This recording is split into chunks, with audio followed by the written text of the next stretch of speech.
الحمدللہ رب العالمین والصلاة والسلام علی رسول کریم اما بعد۔ ہمارا موضوع اس لیکچر کا وہ استشراق اور انکار حدیث ہے۔ اس حوالے سے انشاءاللہ ہم چند باتیں ڈسکس کریں گے، جن میں استشراق کی مختصر تاریخ، استشراق کے اہداف اور اس حوالے سے لکھی گئی کتابیں، اور پھر مستشرقین نے جو شبہات پھیلائے ہیں ان کا انشاءاللہ مختصر سا تذکرہ کریں گے۔ استشراق کا لفظ یہ شرق سے نکلا ہے۔ مشرق آپ جانتے ہیں کیا ہے، شرق بھی آپ معنی اس کا بخوبی سمجھتے ہیں۔ تو استشراق جو ہے نا، یہ اصطلاح بہت پرانی نہیں ہے۔ یہ استشراق اصطلاح یوں کہہ لیں تقریباً 200-250 سال پہلے کی اصطلاح ہے۔ انگریزی زبان میں استشراق کو اورینٹلزم کہتے ہیں۔ اورینٹلزم کا لفظ انگریزی زبان میں 1779 عیسوی میں شامل ہوا ہے۔ فرانسیسی قاموس میں اس لفظ کو 1838 میں استعمال کیا گیا ہے۔ اورینٹلزم یہ ہے کیا؟ اس کا معنی یہ ہے استشراق کا کہ مشرق میں رہنے والے لوگوں کی تہذیب، ثقافت، تمدن، ادیان اور وہاں کی جو زبانیں ہیں ان کا مطالعہ کیا جائے۔ جو لوگ ان چیزوں کو پڑھتے پڑھاتے ہیں ان کو مستشرق کہا جاتا ہے۔ لیکن دو باتیں یہاں سمجھنے کی ہیں۔ ایک بات یہ سمجھنے کی ہے کہ جو مشرقی علوم کو پڑھتے پڑھاتے ہیں اور ان میں جو مسلمان ہیں ان پر استشراق کا لفظ ان کو مستشرق نہیں کہتے۔ مثال کے طور پہ یہاں عرب میں اور دیگر مسلم ممالک میں کتنے سارے علماء ایسے ہیں جنہوں نے فرق اور ادیان پر کتابیں لکھی ہیں، اور کتنے سارے یہاں عربی زبان کے، یہاں کے دیگر زبانوں کے ماہرین گزرے ہیں۔ تو یہ لوگ مستشرق نہیں کہلاتے، کیونکہ یہاں یہ شرق کے ہی رہنے والے لوگ ہیں۔ مستشرقین وہ لوگ ہیں جو مغرب کے رہنے والے ہوں، یورپ کے رہنے والے ہیں، امریکہ کے رہنے والے لوگ ہیں۔ دوسری بات یہ سمجھنے کی ہے کہ کیا جو غیر مسلم ہے وہ چاہے مشرق میں رہتا ہو تو مستشرق اسے کہا جائے گا اگر وہ مشرقی علوم کو پڑھاتا ہے، یا اس کو مستشرق نہیں کہا جائے گا؟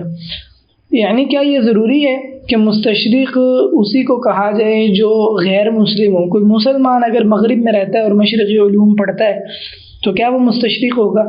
اس میں اختلاف ہے باحثین میں۔ معلوم یہ ہوتا ہے واللہ اعلم کہ اگر کوئی شخص مشرق میں رہتا ہے، غیر مسلم ہے، اور وہ اسی نہج پر چلتا ہے جس پر مستشرقین چلتے ہیں، تو اس صورت میں وہ بھی مستشرقین میں شامل ہوگا، اور اس کا جو طریقہ کار ہے سارا، اور اس کا جو مشرقی علوم کو پڑھنا پڑھانا ہے وہ استشراقی کہلائے گا۔ یاد رہے کہ استشراق کا اگرچہ وسیع معنی تو مشرقی علوم کو پڑھنا ہے، اس میں جو بنیادی ترین چیز ہے وہ اسلامی زبان یعنی عربی، اور دیگر مسلمانوں کی زبانیں، اور مسلمانوں کی تہذیب و ثقافت، یہ سب سے زیادہ اس میں اہم چیز ہے۔ اور حتیٰ کہ جب مسلمان ڈسکس کرتے ہیں استشراق کو تو وہ اسی والے سے ڈسکس کرتے ہیں۔ مسلمانوں کو اس سے اتنی غرض نہیں ہوتی کہ جو مستشرقین ہیں وہ یہاں کی دیگر زبانیں پڑھیں اور سمجھیں، جیسے مثلا چینی زبان ہے، ایشیائی زبان ہے۔ مسلمان اس حوالے سے استشراق کو ڈسکس نہیں کرتے۔ مسلمان اس حوالے سے استشراق کو ڈسکس کرتے ہیں کہ مستشرقین اورینٹلسٹ وہ مسلمانوں کے علوم کو پڑھتے ہیں، زبان سیکھتے ہیں، مسلمانوں کی زبانیں سیکھتے ہیں، خاص کر عربی اور تہذیب و ثقافت، اور مسلمانوں کے نبی کی سیرت، قرآن پاک، حدیث اور دیگر جو اسلامی علوم ہیں ان کو پڑھتے پڑھاتے ہیں۔ اگر انگریزی زبان کی اگر استشراق کی نشأت اور تاریخ کا ہم مختصر سا جائزہ لیں تو جیسا کہ میں نے کہا استشراق کا معنی وہ مشرقی علوم کو پڑھنا ہے، تو اور یہ بھی میں نے بتایا کہ استشراق کا لفظ یہ کوئی قدیم لفظ نہیں ہے، لیکن استشراق کے لفظ کے جو مدلولات ہیں نا، ان میں سے بعض مدلولات وہ قدیم زمانے سے موجود ہیں، اگرچہ اس وقت تک استشراق اورینٹلزم باقاعدہ طور پر کوئی اصطلاح معروف نہیں ہوئی تھی کہ اس خاص منہج پر کام کرنے والے لوگوں کو مستشرق کہا جاتا ہو، ایسا نہیں تھا۔ استشراق کی یا کہہ لیں استشراق کے جو مدلولات ہیں ان کی ابتدا کب ہوئی؟ یعنی مشرقی علوم کو، مسلمانوں کے علوم کو پڑھنا پڑھانا اور مسلمانوں کی تہذیب و ثقافت کو سمجھنا، اس میں باحثین کا اختلاف ہے کہ استشراق کی ابتدا کیا ہے۔ بالتعیین بالضبط یہ کہنا کہ فلانے سن میں یا فلانے وقت میں فلانے شخص نے استشراق کی بنیاد رکھی ہے، اسے منظم کیا، یہ مشکل بات ہے۔ لیکن یہ بات معلوم ہوتی ہے کہ استشراق کے جو مدلولات ہیں مشرقی علوم کو پڑھنا، یہ قدیم زمانے سے موجود ہیں۔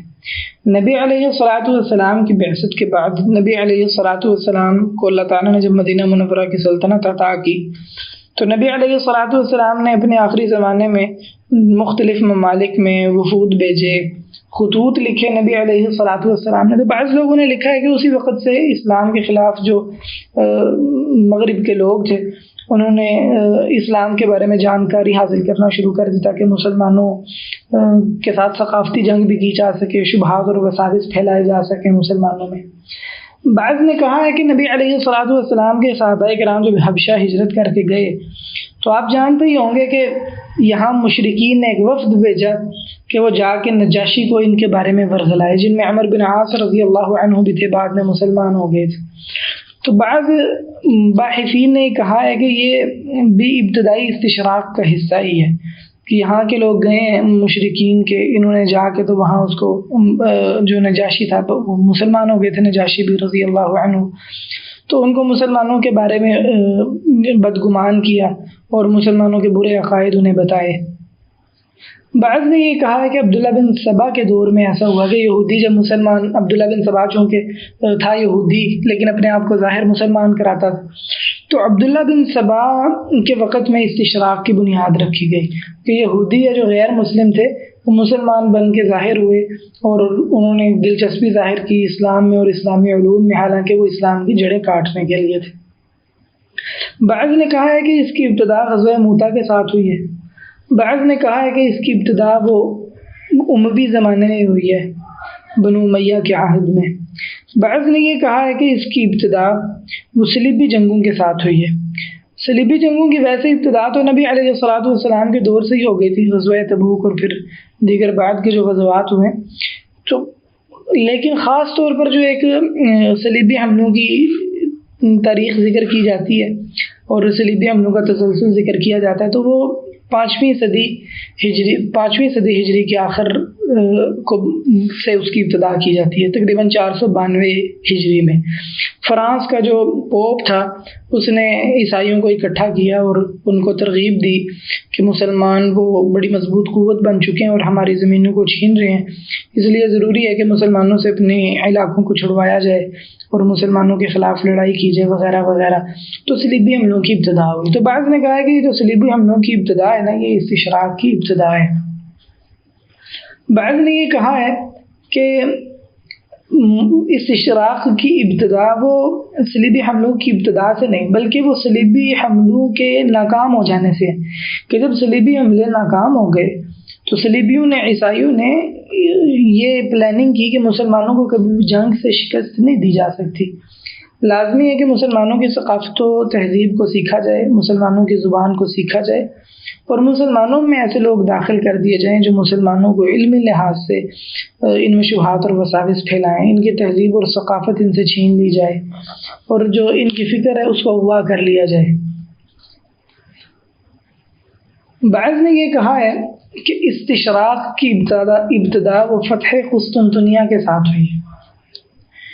بعض نے یہ کہا ہے کہ استشراق کی ابتدا یہ تقریباً 712 ہجری یعنی 1311 عیسوی کے لگ بھگ ہوئی ہے۔ فرانس کا ایک علاقہ ہے فین کے نام سے، اس علاقے کے اندر ایک کانفرنس ہوئی جس کانفرنس میں یہ طے کیا گیا کہ ایک مستقل طور پر ایک چیئر بنائی جائے ویٹیکن میں، اس دور میں روم ہوتا تھا، کہ وہاں پر عربی زبان، عبرانی زبان اور سریانی زبان سکھائی جائے اور اس کے اوپر جو فرانس کا بادشاہ ہے وہ خود سے پیسے خرچے۔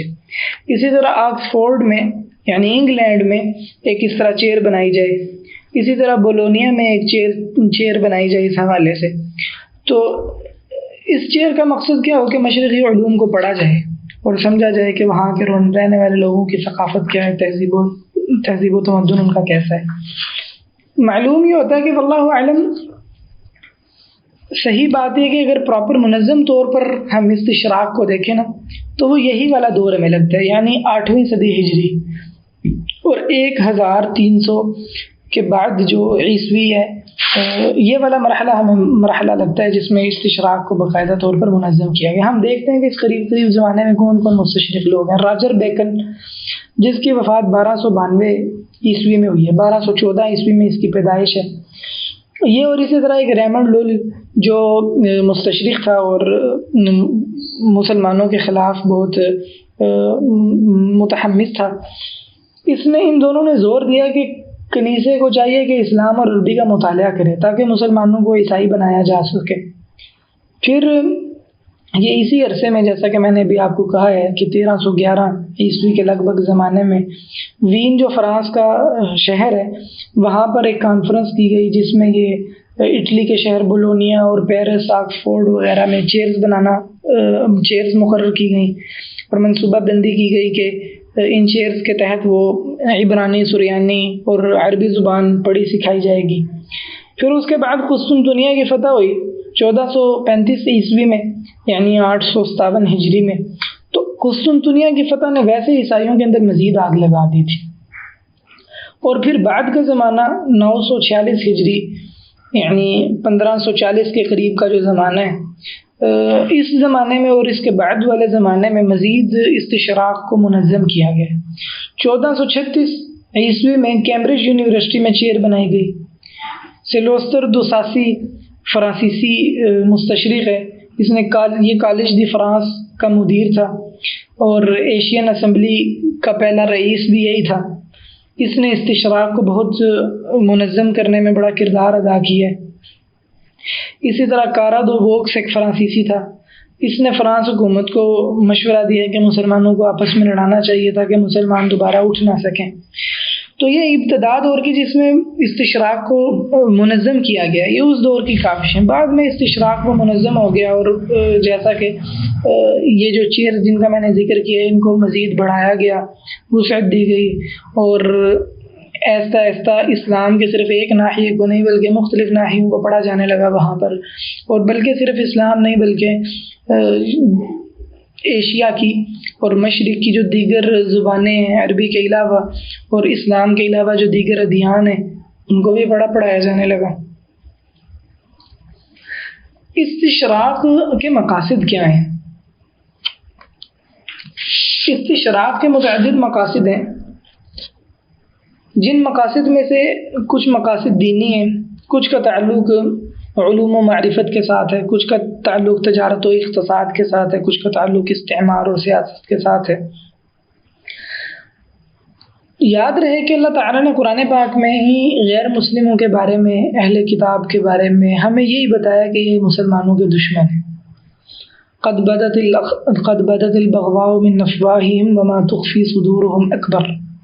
اللہ تعالیٰ نے فرمایا مشرکین کے بارے میں لا یعلونکم خبالا، اور فرمایا مشرکین کے بارے میں لا یرقبون فیکم الا ولا ذمہ۔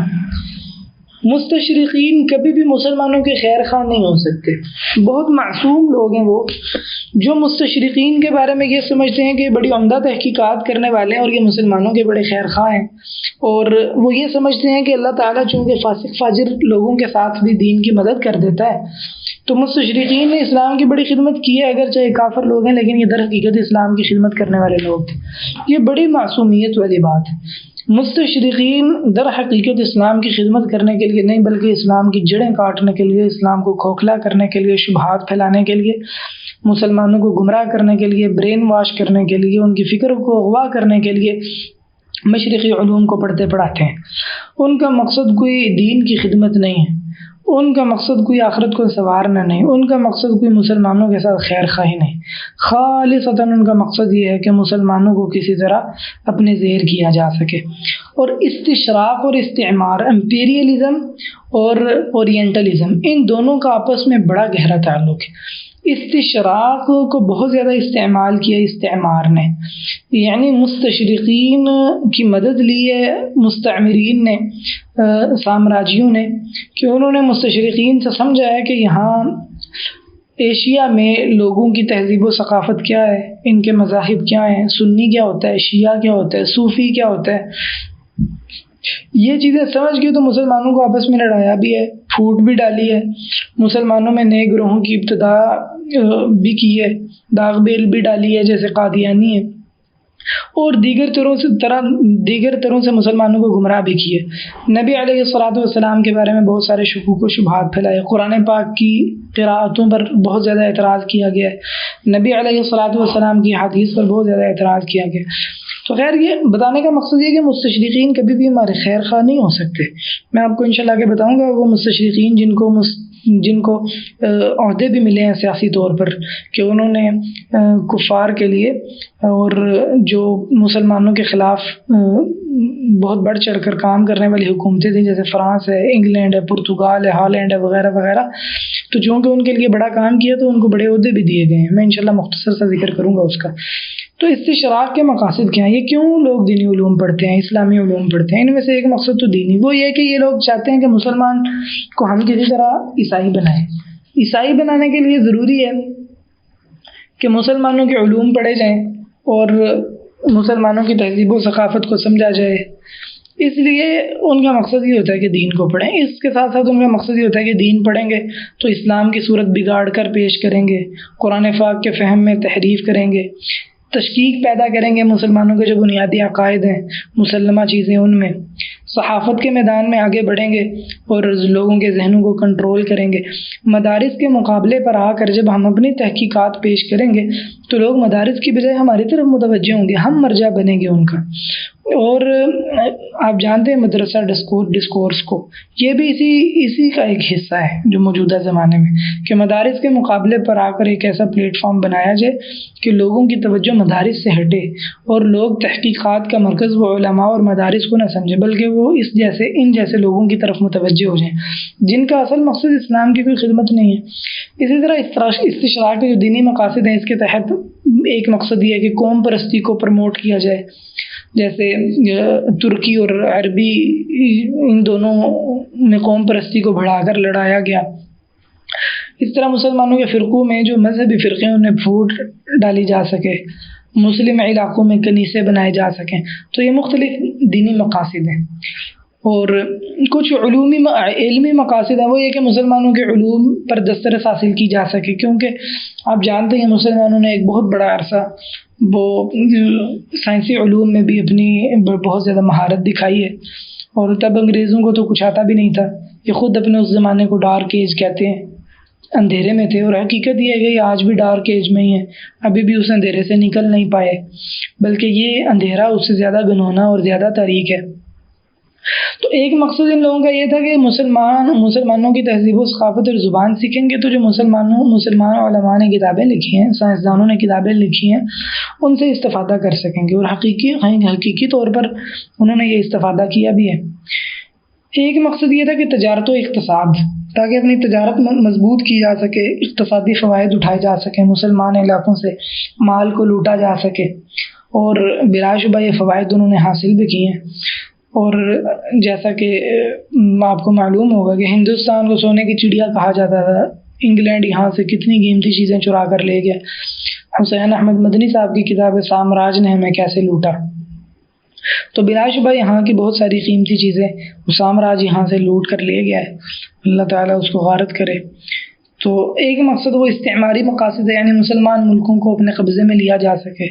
استعمار کا انگلش میں ترجمہ کرتے ہیں امپیریلزم۔ اس کا معنی یہ ہوتا ہے کہ کوئی بھی حکومت وہ اپنے علاقے کے علاوہ دیگر کسی علاقے پر تسلط قائم کرے اور وہاں حکومت کرے، ان کو اپنے قبضے میں کر لے، زیر نگین کر لے، یہ استعمار۔ در حقیقت یہ استعمار نہیں، ہم مسلمانوں کے لیے تو یہ استخراب ہی ہے نا، ہم تو خراب اور برباد ہی کیے گئے ہیں۔ حقیقت یہ ہے کہ ہماری اپنی کمزوری ہے، ہم نے جب ایمان کو چھوڑ دیا، جہاد کو چھوڑ دیا، صحیح عقیدے کو چھوڑ دیا، عیش و عشرت میں لگ گئے، تو اللہ تعالیٰ نے پھر اس کا بدلہ ہمیں چکھایا ہے۔ تو استعماری اور سیاسی مقاصد تھے مستشرقین کے، جس وجہ سے وہ ان علوم کی طرف متوجہ ہوئے۔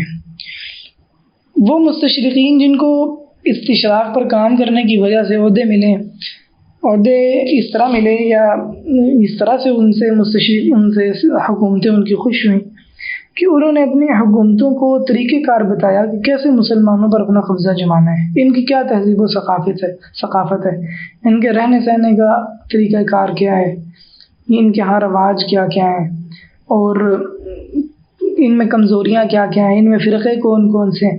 ان چیزوں کے ذریعے سے جو حکومتیں تھیں ان کے لیے ممکن ہو سکا کہ وہ مسلمان علاقوں پر اپنا تسلط قائم کریں۔ جوزف مارسیل 1854 میں اس کی وفات ہوئی ہے۔ یہ مصر پر مستشرق تھا، یہ مصر پر جو فرانسیسی حملہ تھا نا، اس میں یہ شریک تھا، نپولین بوناپارٹ کا جو حملہ ہے، اور بعد میں اسے قاہرہ میں سرکاری مطبع خانے کا امیر مقرر کیا گیا حکومت کی جانب سے۔ تو آپ دیکھیں کہ استشراق کا کتنا تعلق ہے ان ملکوں کی حکومتوں سے جنہوں نے مسلمان ملکوں پر اپنا تسلط قائم کیا ہے۔ گولڈ زہر یہودی بہت بڑا مستشرق ہے اور بڑا خبیث بدبخت یہودی تھا، مستشرق تھا۔ 1921 میں اس کی وفات ہوئی۔ اس نے حدیث پر بہت سارے اعتراض کیے ہیں۔ بوڈا بسٹ میں یہ پہلے یہودی جو جعلیات تھی نا ان کا امین تھا، بعد میں اسے حکومت کی جانب سے شام، فلسطین اور مصر بھیجا گیا، وہی مسلمانوں کو خراب کرنے کے لیے۔ اسی طرح سنوک ہورخرونی 1936 میں اس کی وفات ہوئی ہے، گولڈ زہر کا شاگرد تھا۔ ہالینڈ حکومت کی جو مشورہ کمیٹی تھی اس کا رکن تھا، اور اس خبیث نے اپنا نام وہ بدل کے عبدالغفار رکھ لیا تھا، اور یہ انڈونیشیا چلا گیا۔ وہاں انڈونیشیا میں مسلمان بن کر رہا تاکہ وہاں ایک بڑے منصب کے شخص کی بیٹی سے اس نے نکاح بھی کر لیا، حالانکہ حقیقت میں یہ مسلمان نہیں ہوا تھا، بہت بڑا مستشرق تھا۔ تو انڈونیشیا اس کے جانے کا مقصد کیا تھا؟ وہی استعماری مقاصد تھے کہ وہاں پر ہالینڈ کے لیے زمین ہموار کی جائے اور کافروں کا تسلط وہاں مضبوط کیا جا سکے۔ اس کو بڑی تعظیم کی نظر سے دیکھتے ہیں مستشرق لوگ اور ہالینڈ کے لوگ اور دیگر عیسائی لوگ۔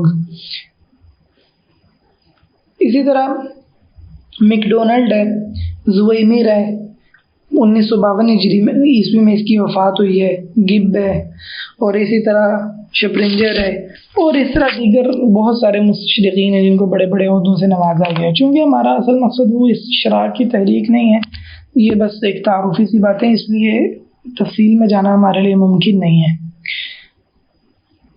مستشرقین کے حوالے سے کچھ کتابیں میں آپ کے سامنے رکھتا ہوں تاکہ اگر کوئی تفصیل سے استشراق،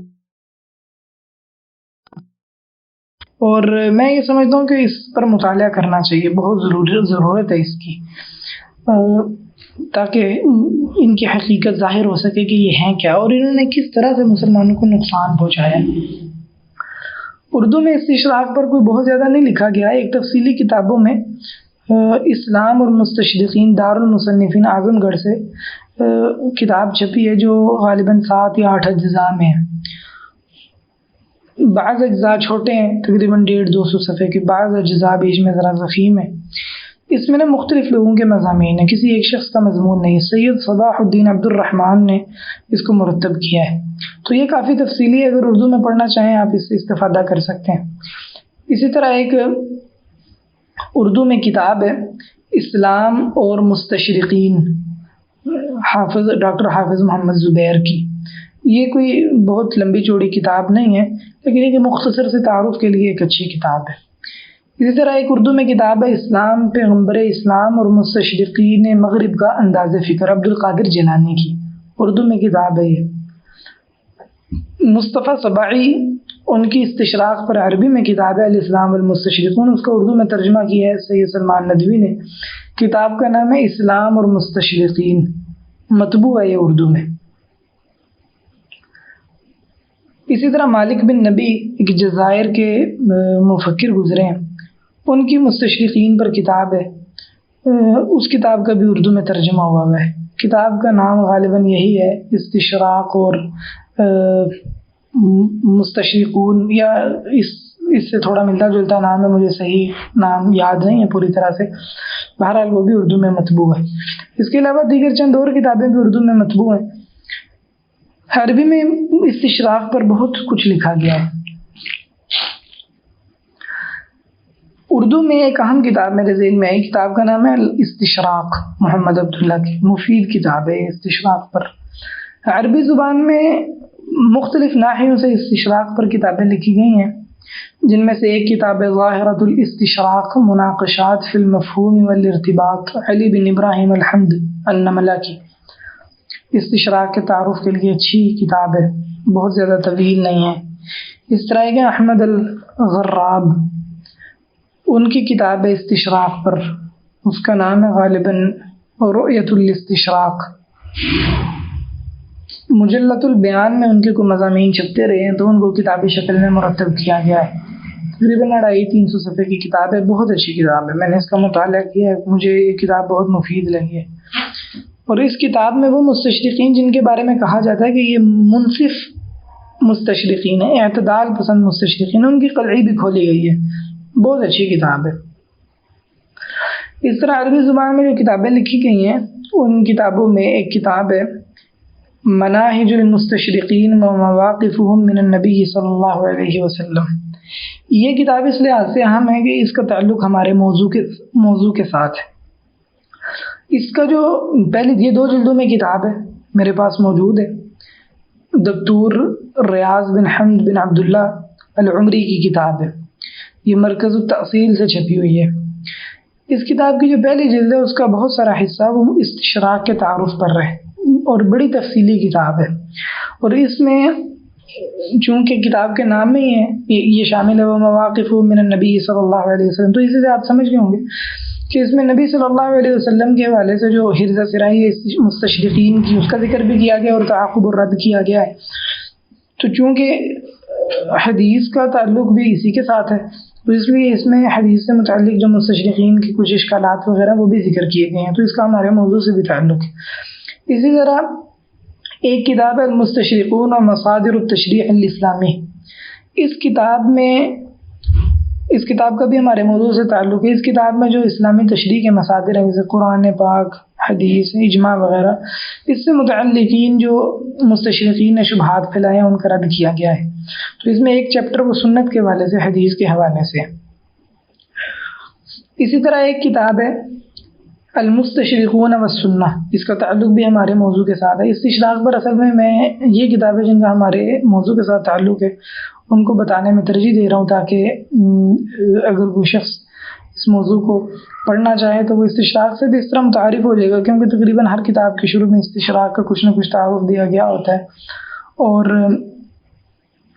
جو ہمارا موضوع ہے اس سے متعلق بھی اسے معلومات مل سکیں گی کہ مستشرقین نے حدیث پر کیا کیا اعتراض کیے اور کیسے کیسے اعتراض کیے ہیں۔ مستشرقین کے اعتراضات کے جواب میں بھی عربی زبان میں کافی کتابیں ہیں، مثلا ایک کتاب دفاع عن السنہ ورد شبہ المستشرقین بوشہبہ کی۔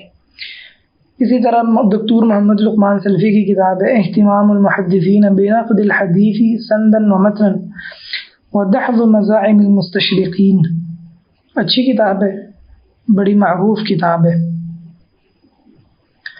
اور اس کے علاوہ دیگر متعدد کتابیں لکھی گئی ہیں۔ استشراق کا بہت ہوا ہے بعض مسلمانوں پر، اور استشراق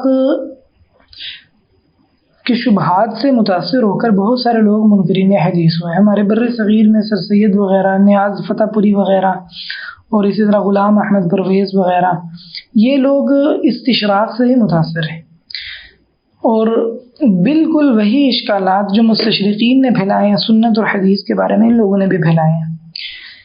عربی میں زبان میں ایک کتاب ہے، کتاب کا نام ہے الاثر الاستشراقی فی موقف التغریبیین من السنہ، یہ خاتون ہے فضہ، ان کی کتاب ہے، فضہ بنت سالم العنزی، یہ کتاب میرے پاس موجود ہے، مرکز دلائل سے چھپی ہوئی ہے، تقریباً 400-500 صفحات کے قریب اس کے صفحات ہیں، ضخیم کتاب ہے۔ اس کتاب میں بتایا گیا یہ ہے کہ کس طرح سے مستشرقین کے زیر اثر آئے ہیں وہ لوگ جو مغرب زدہ ہیں، اور کس طرح سے مستشرقین کے زیر اثر آ کر انہوں نے بعین ہی وہی اعتراضات حدیثوں کے حوالے سے کیے ہیں اور اشکالات اٹھائے ہیں جو مستشرقین نے کیے ہیں۔ چونکہ یہ کتاب خیر عربی زبان میں، اس میں بہت سارے وہ مغرب زدہ لوگوں کا، ان لوگوں کا تذکرہ ہے، مغرب زدہ لوگوں کا جو عربی بول چال اور عربی بولنے والے ہیں، عربی سپیکنگ ہے، یہاں بر صغیر کے لوگوں کا تذکرہ نہیں۔ لیکن اگر کوئی آدمی عربی جانتا ہے تو اسے دیکھے تو اسے اندازہ ہوگا کہ استشراق سے کتنے عرب میں بھی لوگ وہ گمراہ ہوئے ہیں۔ تو یہاں بر صغیر میں بھی ایسا ہی ہے. بر صغیر میں بھی جو منکرین حدیث ہیں اور یہ جو آپ کو لوگ کہتے نظر آتے ہیں کہ یہ اجمی سازش ہے سب حدیث، یا جو کہتے نظر آتے ہیں کہ امام زہری وہ عموی حکمرانوں کے لیے حدیثیں گڑا کرتے تھے، یا نعوذ باللہ ابو ہریرہ رضی اللہ تعالیٰ عنہ پر لوگ اعتراض کرتے ہیں، یا نعوذ باللہ امام بخاری رحمہ اللہ کی جو فقاہت ہے اس کو خراب کرنا چاہتے ہیں، ان کی عدالت پر زبان اٹھاتے ہیں. تو در حقیقت یہ سارے کے سارے لوگ مستشرقین سے متاثر ہیں، اور انہوں نے وہی ان کے چبائے ہوئے چنے یہ وہی ہیں جو پیش کرتے ہیں، اس کے علاوہ ان کے پاس کچھ نہیں ہے.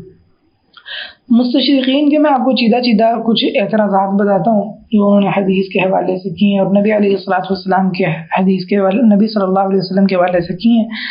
اور یہ یاد رہے کہ ہمارے پاس اتنا چونکہ لیکچر اس حوالے سے ایک ہے تو اتنا وقت نہیں کہ ہم ان اعتراضات کے جواب دیں اس لیکچر میں، اور یوں بھی کہ جو باقی مواد ہے اس دورے کا اس میں الحمدللہ جو مشہور اعتراضات ہیں ان سب کے جواب دیے گئے ہیں، اور بڑی تفصیل کے ساتھ الحمدللہ حجیت حدیث پر وہ دلائل بھی دیے گئے ہیں، اور مختلف جو اس موضوع سے تعلق رکھنے والی چیزیں الحمدللہ ان کو بیان کیا گیا، ان کے لیے لیکچرز کا بندوبست کیا گیا ہے. تو اس لیے ہمارا موضوع نہیں ہے یہاں اس موضوع میں اس لیکچر میں صرف یہ بتاؤں گا کہ مستشرقین کے اعتراضات کیا کیا ہیں. مستشرقین کے اعتراضات کا اگر ہم خلاصہ نکالیں تو وہ یہ حجیت حدیث میں تشکیک کہ حدیث دین میں حجت نہیں، صحابہ پر طعن درازی، اسناد کے بارے میں تشکیک کہ اسناد کا یہ سلسلہ سارا وضع کردہ ہے اور بناوٹی ہے، اس کی کوئی حیثیت نہیں، یہ متاخرہ زمانے میں شروع ہوئی.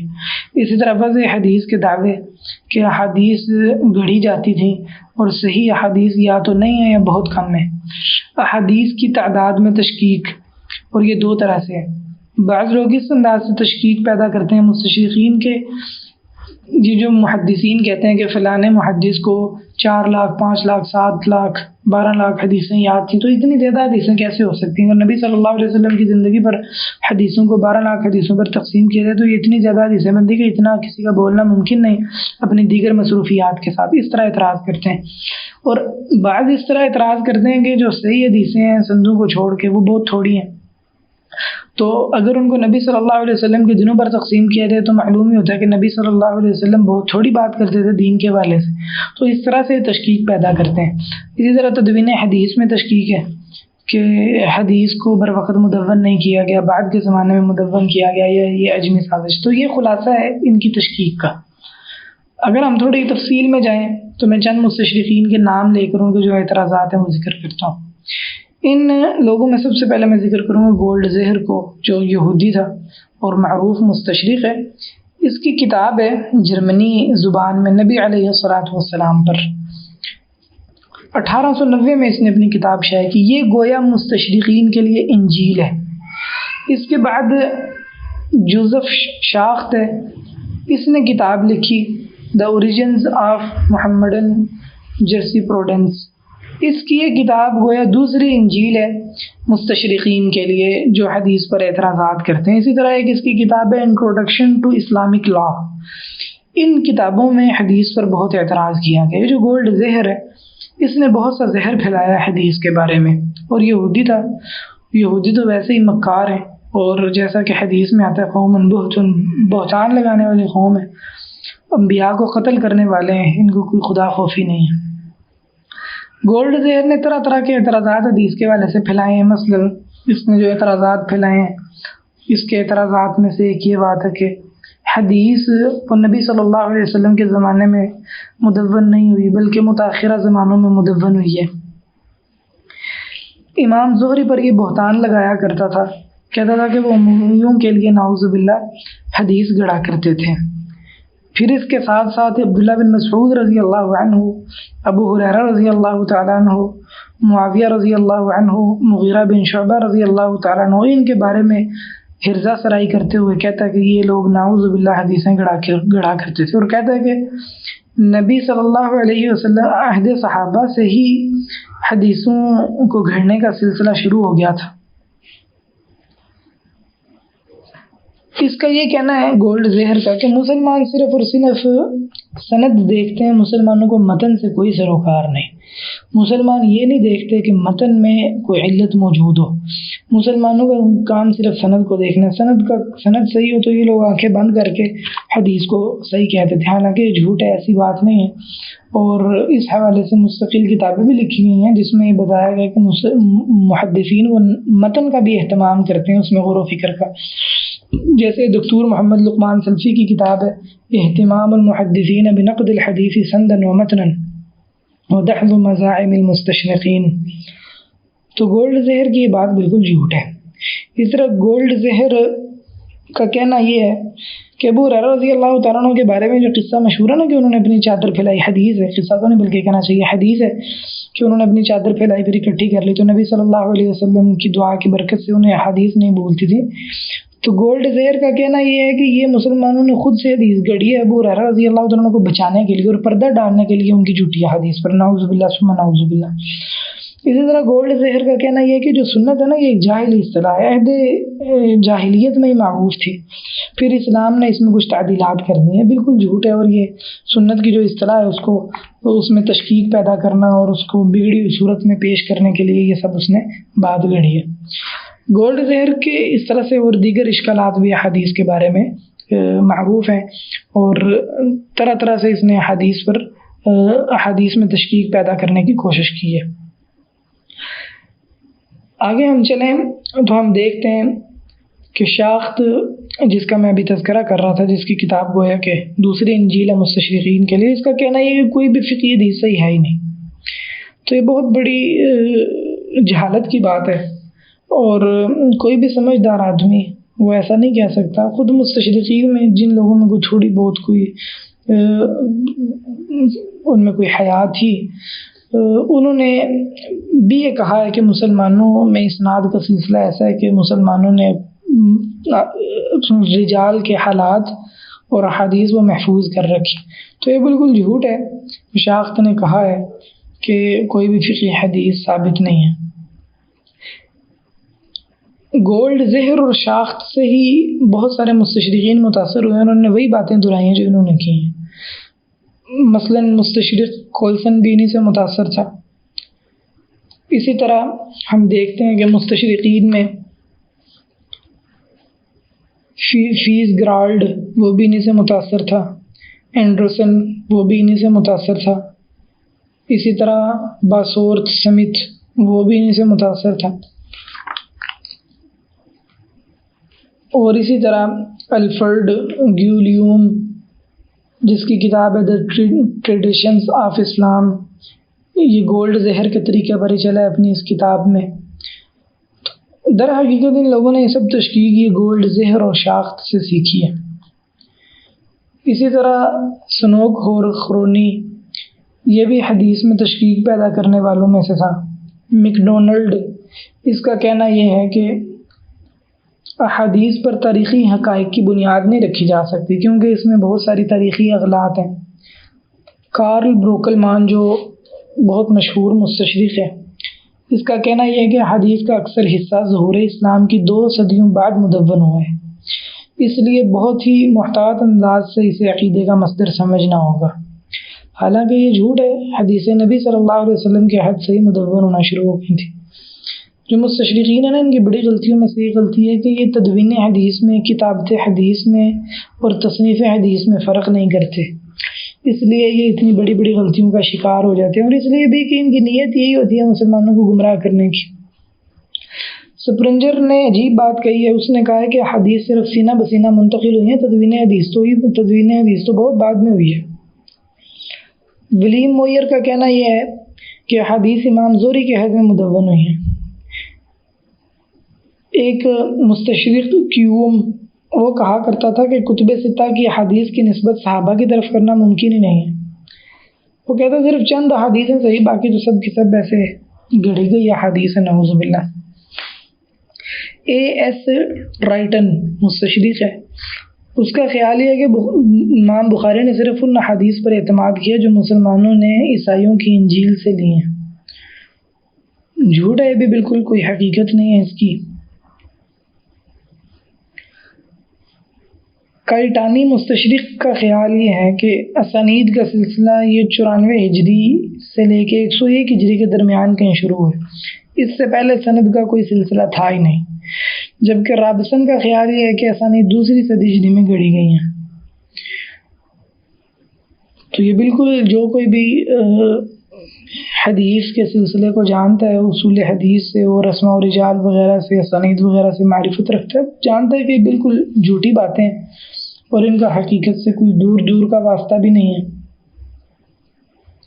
ونسنک جس نے المعجم المفہرس تیار کیا حدیث کی، بڑی معروف کتاب ہے جس کی بہت سارے لوگ تعریفیں بھی کرتے ہیں، اگرچہ وہ غلط سے بھری ہوئی ہے، اور اس کی غلط پر غالباً دکتور سعد مرصفی نے کتاب بھی لکھی ہے، اور دیگر بعض اہل علم نے بھی اس کی غلط پر لکھا ہے۔ یہ ونسنک کوئی معتدل قسم کا مستشرق نہیں تھا، یہ بھی اسلام کی جڑیں کاٹنے والے مستشرقین میں سے ہی تھا۔ اس کا موقف یہ ہے کہ کچھ احادیث و نعوذ باللہ عیسائیت سے لی گئی ہیں۔ حدیث بنی الاسلام علی خمس کو یہ موضوع قرار دیتا تھا، کہتا تھا کہ یہ حدیث موضوع حدیث ہے۔ اس کے بقول قرآن پاک سے عقیدہ نہیں لیا جا سکتا، کیونکہ قرآن پاک میں عقیدے کو صحیح طور پر بیان ہی نہیں کیا گیا، اور اس کے بقول کچھ صحابہ کرام وہ حدیثوں کو گڑھا کرتے تھے، اور عہد صحابہ سے ہی احادیث کو گڑھنا وہ شروع ہو گیا تھا۔ اور اس طرح ہم دیکھتے ہیں کہ گوسٹاف وائل یہ کہا کرتا تھا کہ بخاری کی روایات سے بخاری کی روایات وہ ناقابل حجت ہیں۔ اس طرح رائن ہرٹ ڈوزے 1883 عیسوی میں مرا ہے، یہ کہتا تھا کہ بخاری کی صرف آدھی روایات صحیح ہیں، باقی آدھی روایات بخاری کی وہ جھوٹ ہیں۔ نبی صلی اللہ علیہ وسلم کے بارے میں بعض مستشرقین ایسے بات کہتے ہیں جس سے وحی بالکل سراسر کوئی حجت رہتی نہیں۔ مثلاً سٹروبرٹ کا خیال ہے کہ نبی صلی اللہ علیہ وسلم کے پاس شعری طاقت تھی، تو جو آپ اس طرح کی باتیں کہا کرتے تھے کہ لوگوں کو کھینچ لیا کرتے تھے، ایسا نہیں کہ آپ پر کوئی وحی اترتی تھی۔ اسی طرح بعض مستشرقین جیسے نولڈ کے، اس کا موقف یہ تھا کہ نبی صلی اللہ علیہ وسلم پر نعوذ باللہ دورہ پڑا کرتا تھا، جس دورے میں آپ کو یوں لگتا تھا کہ آپ پر وحی آ رہی ہے، نعوذ باللہ ثم نعوذ باللہ۔ تو جبکہ یہ بالکل جھوٹ ہے، اور نبی علیہ الصلوۃ والسلام کے بارے میں ایسی بات کہنا، کوئی ایسا شخص ہی کہہ سکتا ہے جس کا دین اسلام سے اور صدق، سچائی اور انصاف سے کوئی تعلق نہیں، شیطان ہے ایسی بات کہنے والا کوئی، وگرنہ جو کوئی بھی تاریخ پر اور نبی صلی اللہ علیہ وسلم کے حال احوال کا جائزہ لے گا، چاہے وہ مسلمان نہ ہو، لیکن یہ ممکن نہیں ہے کہ وہ ایسا پراپوگنڈا کرے اور وہ اس پراپوگنڈا کرنے میں یوں سچا ہو کہ وہ اس بات کو حق سمجھتا ہو، یہ ممکن نہیں۔ نبی صلی اللہ علیہ وسلم کے بارے میں جو بھی پڑھے گا وہ یہ جان لے گا کہ نبی علیہ السلام سے سچا کوئی نہیں تھا، اور ایسی بیماریوں سے دور سب سے زیادہ نبی صلی اللہ علیہ وسلم تھے، اور جیسا کہ عبداللہ بن مسعود رضی اللہ تعالیٰ نے فرمایا وہ الصادق المصدوق، آپ پر جو وحی نازل کی گئی بالکل سچی تھی۔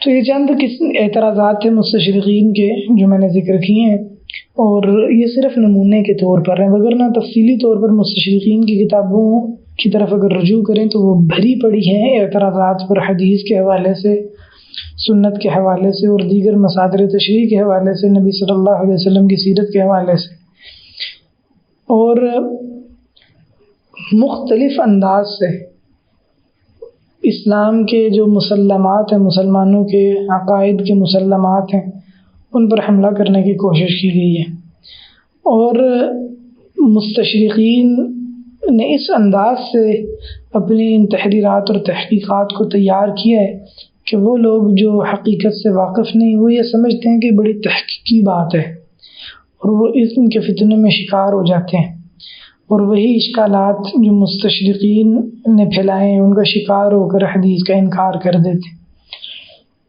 آدمی کو اس میں نصیحت یہ ہے کہ آدمی کو محتاط رہنا چاہیے کافروں کی اور مستشرقین کی کتابیں پڑھتے ہوئے، اور ان کو علم کا منبع اور تحقیق کا منبع نہیں سمجھنا چاہیے۔